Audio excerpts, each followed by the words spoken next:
अस्सलाम वालेकुम। आज की इस वीडियो में हम बात करेंगे यूरोडोनॉल ग्रेन्यूल्स के बारे में। यूरोडोनॉल ग्रेन्यूल्स एक वाइट कलर सफ़ेद कलर के चावलों के दानों की तरह ये मेडिसिन होती है, इसीलिए इनको ग्रेन्यूल्स कहा जाता है। यूरोडोनॉल ग्रेन्यूल्स में एक्टिव इंग्रेडिएंट्स हेक्सामीन, थियोब्रोमीन, पेप्राजीन और क्यूनिक एसिड होता है। अब हम बात करते हैं यूरोडोनॉल ग्रेन्यूल्स की इंडिकेशंस, इसके यूजेस, इसके इस्तेमाल के बारे में। तो यूरोडोनॉल ग्रेन्यूल्स का सबसे ज़्यादा इस्तेमाल यूरोलॉजिकल प्रॉब्लम्स यानी कि यूरोलॉजी की फील्ड में इसको ज़्यादातर इस्तेमाल किया जाता है। जैसा कि इसका सबसे ज़्यादा इस्तेमाल यूटीआई यानी कि यूरिनरी ट्रैक्ट इन्फेक्शन में किया जाता है।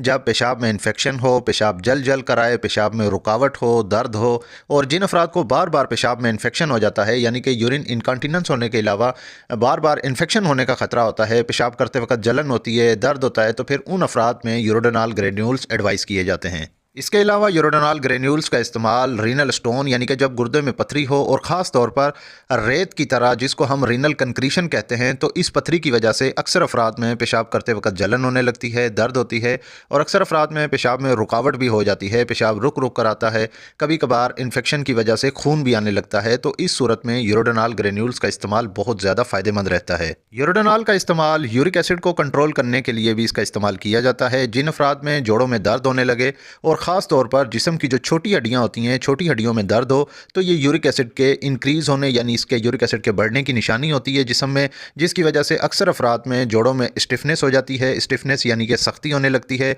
जोड़ों में दर्द होने लगता है, मरीज़ को चलने फिरने में दिक्कत बहुत ज़्यादा होती है। तो इस सूरत में अगर यूरिक एसिड को कंट्रोल ना किया जाए तो एक तो ये सारे जिस्म को मफलूज कर देता है, और दूसरा ये कि यूरिक एसिड हाई होने की वजह से और मुसलसल हाई रहने की वजह से गुर्दों में पथरी भी बन जाती है। तो इस सूरत हाल से बचने के लिए भी यूरोडोनॉल ग्रेन्यूल्स का इस्तेमाल किया जाता है।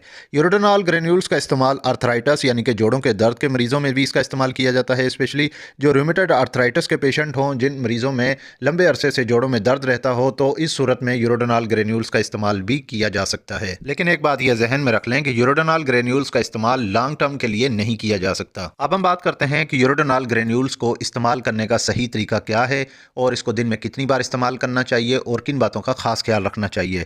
तो सबसे पहले एक बात यह ज़हन में रख लें कि यूरोडोनॉल ग्रेन्यूल्स एक साशे में भी मार्केट में अवेलेबल है और इसकी एक बोतल भी आती है। आप चाहे साशे इस्तेमाल करें या बोतल ख़रीद लें, दोनों में सेम ही ग्रेन्यूल्स होते हैं और सेम तरीके से इसको इस्तेमाल करना होता है। अगर हम बात करें साशे के बारे में, तो एक साशे आपने एक गिलास पानी में डालना है और अच्छे तरीके से इसको मिक्स करना है और मिक्स करके इसको पी लेना है।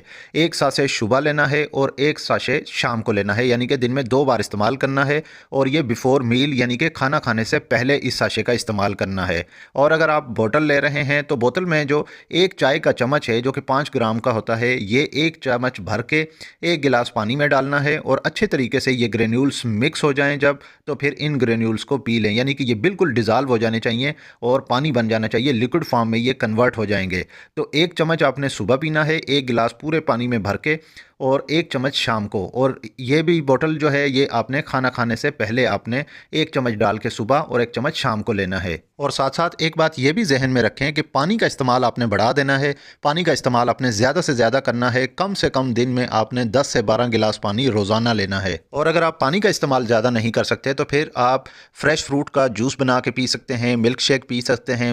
मतलब कहने का यह है कि आपका जो वाटर का इंटेक हो वो ज़्यादा से ज़्यादा हो, ताकि जो गुर्दों में पथरी है, अगर जोड़ों में दर्द है और छोटे छोटे जोड़ों में जो यूरिक एसिड जम गया है, तो वो फ्लश आउट हो सके बॉडी से और अच्छे तरीके से निकल सके। और जब आप पानी का इस्तेमाल बहुत ज़्यादा बढ़ा देंगे तो गुर्दों में जो रेत बनी हुई है, जो पथरी बन चुकी है, वो भी फ्लश आउट हो जाती है। अब हम बात करते हैं कि यूरोडोनॉल ग्रेन्यूल्स का इस्तेमाल किन मरीज़ों में नहीं करना चाहिए या किन मरीज़ों में इसका इस्तेमाल बहुत एहतियात से करना चाहिए।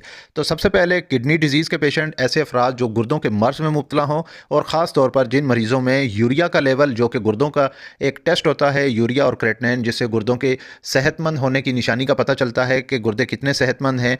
तो अगर यूरिया बहुत ज़्यादा बढ़ा हुआ है और इसके अलावा क्रेटिनिन भी ज़्यादा है, तो फिर यूरोडोनॉल ग्रेन्यूल्स का इस्तेमाल नहीं करना चाहिए और अपने डॉक्टर से मशवरा लाजमी कर लें इसको इस्तेमाल करने से पहले। इसके अलावा हार्ट डिजीज़ यानी कि ऐसे अफराद जो दिल के अमराज में मुब्तला हैं, तो दिल के अमराज में जो अफराद मुब्तला हैं, उन अफराद को भी इसको इस्तेमाल करने से पहले अपने डॉक्टर से मशवरा लाजमी कर लें। प्रेगनेंसी यानी कि हामला ख़वातीन और ब्रेस्ट फीडिंग, ऐसी माएँ जो अपने बच्चों को दूध पिला रही हैं, तो प्रेगनेंसी और ब्रेस्ट फीडिंग के दौरान भी अपने डॉक्टर से मशवरा लाजमी करें। और प्रेगनेंसी में बिल्कुल भी ये खुद से मेडिसिन नहीं लेनी चाहिए। अगर हम बात करें यूरोडोनाल ग्रेन्यूल्स के साइड इफ़ेक्ट के बारे में, तो यूरोडोनाल ग्रेन्यूल्स के इस्तेमाल से कुछ अफराद में हेडेक यानी कि सर का दर्द होने की शिकायत हो सकती है। इसके अलावा डिज़ीनेस यानी कि गुनूदगी होने की शिकायत हो सकती है और कुछ अफराद में स्टमक पेन यानी कि मैदे की दर्द होने की शिकायत हो सकती है। और ये बात भी जहन में रखें कि ये ज़रूरी नहीं है कि जो शख्स भी यूरोडोनाल ग्रेन्यूल्स का इस्तेमाल करेगा उन अफराद में ये साइड इफ़ेक्ट होंगे ही होंगे। 100 अफराद में से किसी 1, 2 या 3 मरीज़ों को ये साइड इफ़ेक्ट का सामना करना पड़ सकता है, क्योंकि हर पेशेंट की बॉडी, हर फ़र्द की बॉडी, हर मरीज़ की बॉडी मुख्तलिफ तरीके से अपनी बॉडी काम कर रही होती है, तो कुछ ना कुछ साइड इफ़ेक्ट सामने आ सकते हैं। उम्मीद है कि ये वीडियो आपको अच्छी लगेगी। इस वीडियो को लाइक कर दीजिएगा और अगर आप मज़ीद ऐसी हेल्थ से रिलेटेड मेडिकल इन्फॉर्मेशन वीडियोज़ देखना चाहते हैं तो मेरे इस यूट्यूब चैनल मेडी हेल्थ एंटरप्राइजेज़ को सब्सक्राइब कर लें और साथ ही बेल आइकन का बटन ऑन कर लें ताकि हर नए आने वाली वीडियो का नोटिफिकेशन आपको मिल सके। तो मिलते हैं नेक्स्ट वीडियो में, तब तक के लिए अल्लाह हाफ़िज़।